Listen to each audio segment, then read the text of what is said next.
Pemirsa, hampir semua proyek di kementerian dan lembaga negara menurut Menko Polhukam Mahfud MD ada praktik pencucian uang. Bagaimana praktik pencucian uang, berapa besarannya, dan apakah sudah ada langkah konkret untuk mencegah dan menanganinya? Untuk pembahasan lebih lengkapnya kita sudah terhubung dengan Boyamin Saiman, Koordinator MAKI. Selamat siang Mas Boyamin. Selamat siang, Valen dan seluruh pemirsa. Mas Boyamin, kalau dari pantauan dan juga pengamatan dari MAKI dari 300 triliun ini sebenarnya apa memang benar dari tahun 2009 sampai 2023 ini baru ketahuan sekarang atau sebenarnya sudah tahu dari dulu tapi belum ditangani saja? Ya, itu tadi juga pernyataan Bu Sri Mulyani mengatakan belum tahu itu saya malah tidak percaya itu. Karena apa? Sejak tahun 2017 pun ada instrumen namanya undang-undang akses informasi keuangan yang kaitannya untuk perpajakan, dan yang mengendos itu Bu Sri Mulyani sendiri pakai Perpu, bahkan Perpu nomor 1 tahun 2017. Jadi mestinya sebelum kepada orang wajib pajak di luaran, mestinya ini diterapkan kepada pejabat pajak gitu loh, dicek semua keuangannya pejabat-pejabat pajak itu, karena ada sarana itu Perpu loh, undang-undang gitu. Dan saya mohon maaf ini terus terang pernah berurusan dengan itu gitu. Ketika saya punya pinjaman di bank itu 20-an juta, saya ditanya itu penghasilannya dari mana gitu dan pajaknya bagaimana gitu. Karena diakses informasi saya pajak saya keuangan saya di perbankan, karena saya punya pinjaman 3 toko itu, ruko itu, yang satu titipan teman, tapi ya saya bayar waktu itu sesuai apa yang saya dapatkan itu gitu. Tapi ini artinya kalau ke saya aja bisa diterapkan itu, kenapa tidak juga kepada pejabat pajak? Kalau ada undang-undangnya nomor 9 tahun 2017 pengesahan terhadap Perpu nomor 1 tahun 2017. Apa nampaknya Bu Sri Mulyani lupa ada undang-undang itu gitu. Saya kaget aja juga ketika beliau mengatakan 300 triliun itu tidak tahu gitu. Harus tahu lah mestinya gitu kan. Dan saya ini kan pecinta pajak, Valen. Sejak tahun 2009 itu sudah saya mengontrol betul proses-proses perpajakan yang menurut saya tidak benar. Misalnya dulu terkait dengan Paulus Tumewu itu. Diberitakan katanya kurang pajaknya 300 miliar sampai ditahan beliau itu. Tapi belakangan kemudian hanya dengan 30 miliar itu. Jadi seakan-akan pajaknya yang terhutang itu 7 didenda kali 4 atau berapa itu 30-an miliar dan dilepaskan. Baik. Dan saya gugat pra peradilan penyidikannya itu waktu itu, penghentian penyidikannya. Mas Jadi Boyamin, banyak hal kalau saya urutkan gitu. Oke. Kemarin kita dengarkan juga karena Bu Sri Mulyani sempat mengatakan bahwa 300 triliun ini datanya belum disampaikan secara rigid, rinci, lengkap dari PPATK. Kita akan dengarkan pemirsa karena Menteri Keuangan Sri Mulyani meminta PPATK untuk membuka dulu data lengkap mengenai transaksi janggal 300 triliun di Kementerian Keuangan. Dan juga Sri Mulyani sempat menegaskan hingga saat ini dirinya belum mengetahui laporan soal 300 triliun rupiah dari PPATK. Kita akan dengarkan apa yang disampaikan oleh Bu Sri Mulyani berikut ini dulu. Mengenai 300 triliun. Sampai siang hari ini saya tidak mendapatkan informasi 300 triliun itu ngitungnya dari mana, transaksinya apa saja, siapa yang terlibat.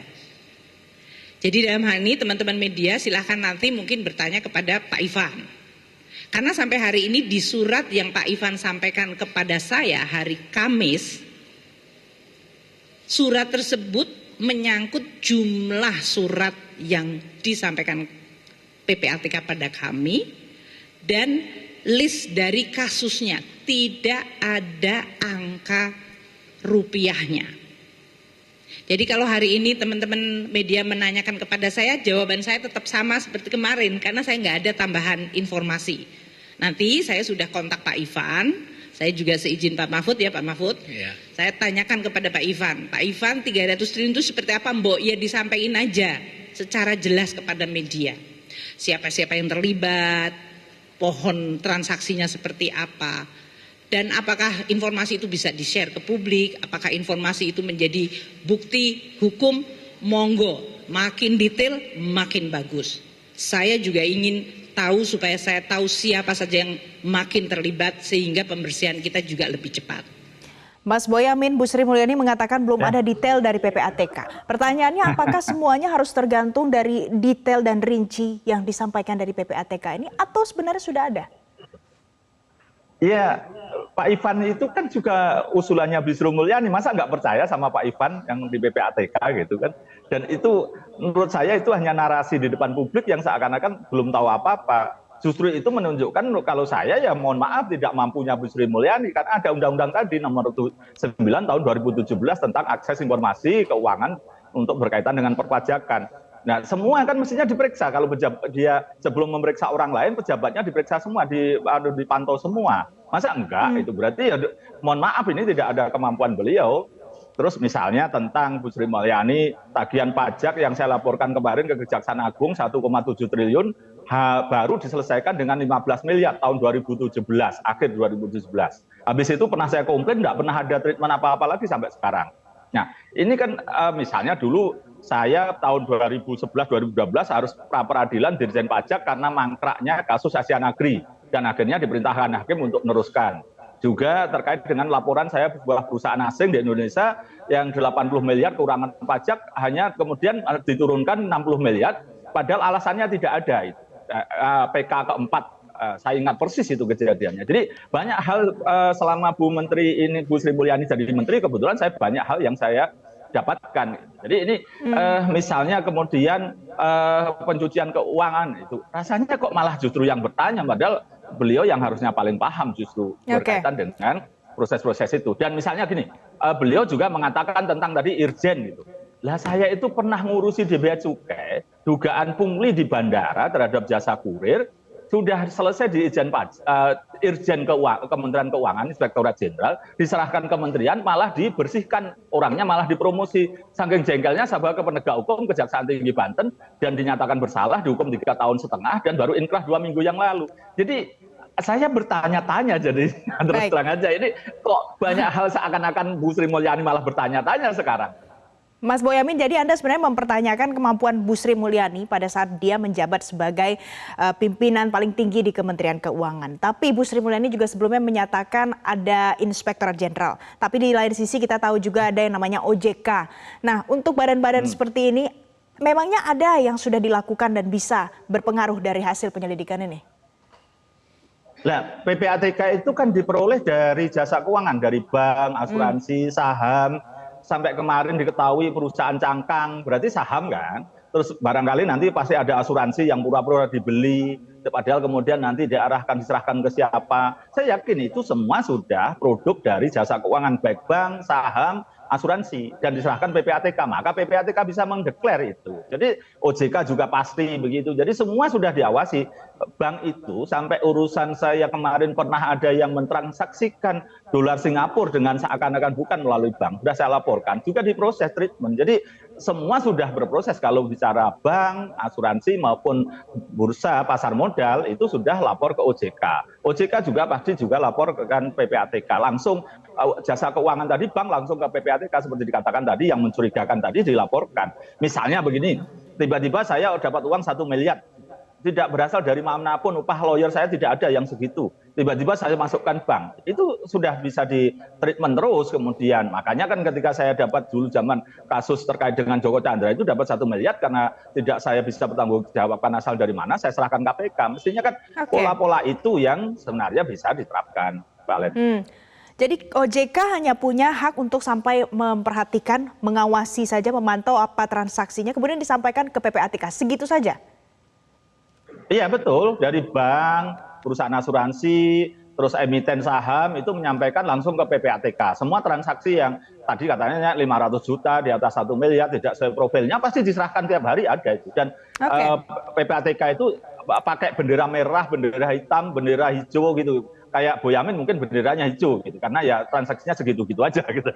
Nah itu saya tahu persis. Mas Boyamin, dan kalau KPK bisa melakukan penindakan dan juga pencegahan kalau seandainya ada yang berkaitan dengan korupsi, gratifikasi, suap. Bisa apa KPK di sini? Ya, tugas PPATK, Valen, itu menyerahkan pada penegak hukum. PPATK dulu.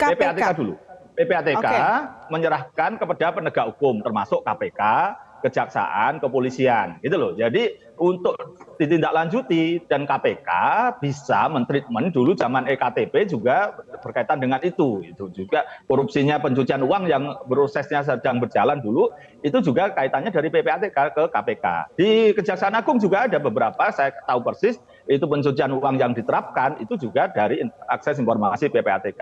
Bahkan di Jawa Tengah di bank kecil di Tegal itu sekitar 20-an miliar itu bisa diproses pencucian uang karena pejabat banknya, oknumnya itu level di cabang lah.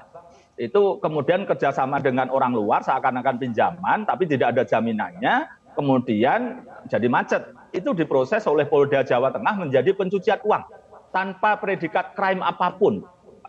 Soal membobol bank itu hanya cerita.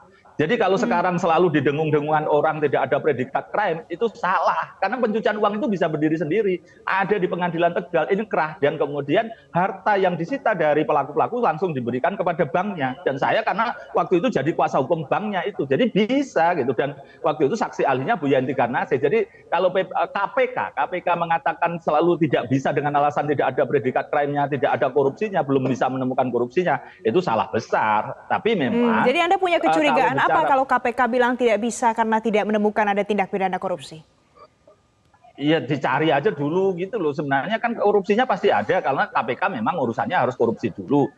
Dibuat cerita bahwa itu setidaknya gratifikasi.